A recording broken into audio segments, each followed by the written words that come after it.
Bonjour, bienvenue à Forge Miniature. Aujourd'hui nous allons parler de Hachette Collection pour la collection Combat Patrol dans l'univers Warhammer 40 000. C'est parti.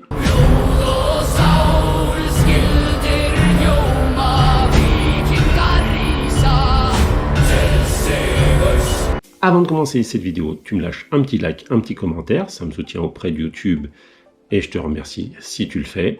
Je tiens également à m'excuser de ne pas avoir sorti ma vidéo mardi, mais les aléas de la vie, notamment de mon travail, ont fait que je n'ai pas pu sortir la vidéo comme d'habitude le mardi. Voilà, afin de ne louper aucune autre demi-vidéo, n'hésite pas à t'abonner, ça me soutient grandement auprès de YouTube. Je vous remercie également aux 500 abonnés. Grâce à vous, j'ai franchi une étape sur YouTube. Bon, je reste quand même un petit youtubeur, mais c'est très symbolique pour moi. À la base, je pensais atteindre les 200 abonnés, guère plus, sur une édition comme Combat Patrol. Force est de constater que, apparemment, je fais des vidéos qui vous plaisent, donc ça me fait très plaisir de pouvoir échanger avec d'autres personnes la passion qui est Warhammer et la figurine en général. Je vous avais dit également que je devais sortir une vidéo dimanche, mais c'est pour les mêmes raisons que je viens d'évoquer que je n'ai pas pu la sortir. Et oui, c'est l'été, donc mes collègues de travail sont forcément en vacances et moi je me retrouve avec plus de travail à mon travail. Donc moins de temps disponible pour ma vie en dehors de mon travail. Et comme les figurines c'est quand même un loisir, on rogne sur le loisir et on privilégie la vie de famille avant tout. Voilà, assez parlé de moi. Nous en reparlerons un peu en fin de vidéo. En attendant, on est parti pour le unboxing. Combat Patrol numéro 49, la première du Dread-Eudes de la mort. À l'intérieur, 2 grappes. Nous allons de suite regarder les 2 grappes. Comme vous pouvez le voir sur cette première grappe, il y a plusieurs épaulettes possibles, plusieurs armes également. Donc je suppose qu'il y aura plusieurs options de montage afin de l'équiper comme vous désirez. Voilà, rien de plus sur cette première grappe. Nous allons passer de suite à la deuxième. Deuxième grappe, nous pouvons voir ici une partie du corps central du Dread-Eudes de la mort. Nous pouvons voir encore quelques options d'armes, notamment des pinces énergétiques et des accessoires, dont notamment les pieds. Voilà, avec des lance-roquettes ici. Et voilà, nous avons fait le tour des 2 petites grappes. Nous allons passer à la découverte du magazine. Nous sommes donc partis pour la découverte de ce magazine. Donc à l'intérieur, vous aurez de l'assemblage, de la lecture, la fiche technique du Dread-Eudes de la mort et une partie jeu comme d'habitude. Donc sur la partie assemblage, ici rien de nouveau. Ils vous font toute la partie montage du Dread-Eudes de la mort, ce que vous ne pouvez pas réaliser actuellement. Il vous faudra le deuxième magazine afin de réaliser le montage du Dread-Eudes de la mort. Mais nous allons quand même regarder ça. Donc ici, vous avez une option de montage pour vos pieds, soit en bleu, soit en vert. Donc si vous prenez plusieurs Dread-Eudes de la mort, vous pourrez varier les pieds, ce qui est bien. Également pour la partie visage de vos Dread-Eudes de la mort, soit des dents pointues, soit une mâchoire plus classique des orques. Et il en va de même pour les armes. Donc comme vous pouvez le voir sur 2 pages déjà, vous voyez qu'il y a de nombreuses options de montage de vos Dread-Eudes de la mort afin de le personnaliser. Donc ça c'est plutôt chouette. Et d'ailleurs ça continue car vous avez la partie bleue ou la partie verte en option de montage. Donc soit tronçonneuse et missile, soit roquette et pince énergétique. La pince énergétique, vous avez 3 options de montage. Alors vous choisissez la pince énergétique que vous désirez. Donc ça c'est plutôt sympa. Autre chose que j'ai oublié de vous dire, vous voyez, vous avez la tronçonneuse d'un côté, mais vous pouvez l'inverser et la mettre de l'autre côté. Ça en fait c'était pour inverser. C'était la même chose, en fait c'est juste qu'ils ont inversé les 2 bras. Donc ça c'est plutôt chouette. Et ici vous avez donc le choix de 3 pinces énergétiques comme vous le désirez. Et ici, vous avez le choix du lance-flamme et d'une pince énergétique. Vous avez aussi les options d'épaulettes et de personnalisation d'épaulettes.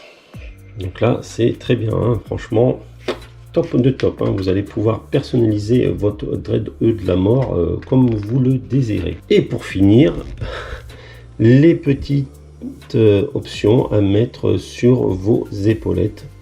Donc, vous voyez, à plusieurs endroits, à 4 endroits, vous les mettez comme vous désirez. Ça doit être le même gabarit, vous pouvez les mettre inversés. Donc, vous pouvez vraiment personnaliser votre Dread E de la mort. Après, nous avons la partie lecture, où il nous parle de l'anatomie des orques. Donc c'est une autopsie d'un orque plutôt sympa, et ça donne du lore. Il nous parle des docs et médidocs. Donc c'est un orque et un Gretchin qui sont ensemble afin de réaliser des soins à vos troupes. Et là, ici, des corps faits pour la guerre. Voilà. Ce qui est bien avec les orques, c'est que vous pouvez leur couper un bras, les remplacer par une partie mécanique, partie de cerveau, voilà, tant qu'ils y croient, ça marche. Après, nous avons les armures. Donc c'est comme la dernière fois, hein, il vous donne les armes. Et ben, ici, ça sera les armures à travers l'univers de Warhammer. Donc nous avons les armures de base, des armures avancées et des bio-armures. Okay, en vous citant toujours des exemples. C'est sympa à connaître et ça permet de s'immerger un peu plus dans l'univers Warhammer. Donc ici nous avons le Dread E de la mort. Donc si vous l'avez monté, peint et joué, et pour lui donner un petit nom, nous avons sa fiche technique. Ici nous avons un petit encadré où il vous parle du qui coupe à mort. Il vous dit que le Dread E de la mort ne peut utiliser qu'une arme au corps à corps. Par contre, si vous avez mis plusieurs pinces énergétiques, ça lui rajoute +1 au carac d'attaque par rapport à sa force initiale. Après, nous avons les aptitudes de la faction orc. Donc ça va être comme précédemment. Hein. C'est enfin les petites règles pour jouer à Combat Patrol. Donc les avancées charges, le plus en force, les sauvegardes d'inévitabilité, les règles de patrouille d'orques, voilà, c'est ce que je vous disais. Comment ça se passe, voilà, donc vous avez optimisation, objectif secondaire et stratagème.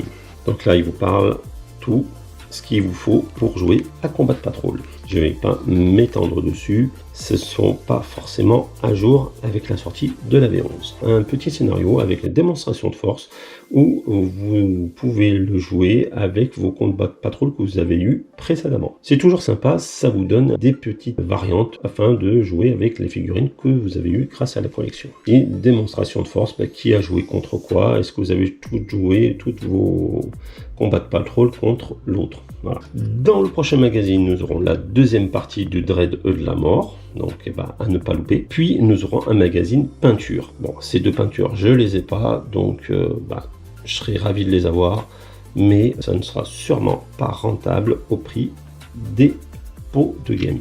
Voilà, et nous allons passer à la conclusion. Quoi te dire sur ce magazine?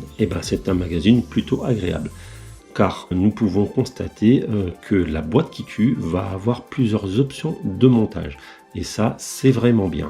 De plus, il me semble que c'est aimantable assez facilement, je parle au niveau des armes évidemment. Pour ce qui est du lore, ça vaut ce que ça vaut, je suis toujours preneur de lore, et même si ce n'est pas forcément narratif, ça apporte des détails qui sont toujours plaisants à savoir. Nous avons également les règles de Combat Patrol V10 pour les orques, à savoir que les règles de Combat Patrol V11 sont apparues sur l'application Warhammer cette semaine.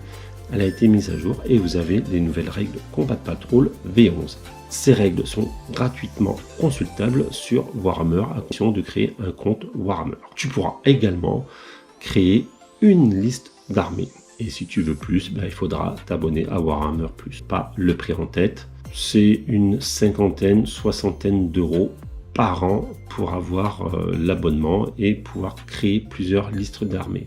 Mais sache que tu n'es pas obligé de prendre cet abonnement, il y a plusieurs autres applications gratuites sur le store pour créer tes listes d'armées gratuitement donc. Pour ce qui est de la vidéo qui devait sortir dimanche dernier, une vidéo sur HeroQuest. Ce n'est que partie remise, je vais essayer de la sortir ce dimanche si j'ai le temps. Ce n'est pas garanti car comme je te l'ai dit en introduction de cette vidéo, j'ai très peu de temps en ce moment à moi. Donc c'est un loisir, les figurines, donc ça passe en dernier. Je vais également sortir une vidéo sur la boîte que tu peux deviner ici. Voilà, c'est le set d'initiation de Warhammer, car il y a des décors et ça me complète mes Space Marines et les orques. Je commence ces deux armées, donc ça vaut le coup pour moi d'avoir cette boîte. Bref, n'hésite pas à t'abonner afin de ne louper aucune autre de mes vidéos et notamment pour le unboxing du starter set. N'hésite pas à t'abonner afin de ne louper aucune autre de mes vidéos, notamment sur le unboxing du starter set. À ciao!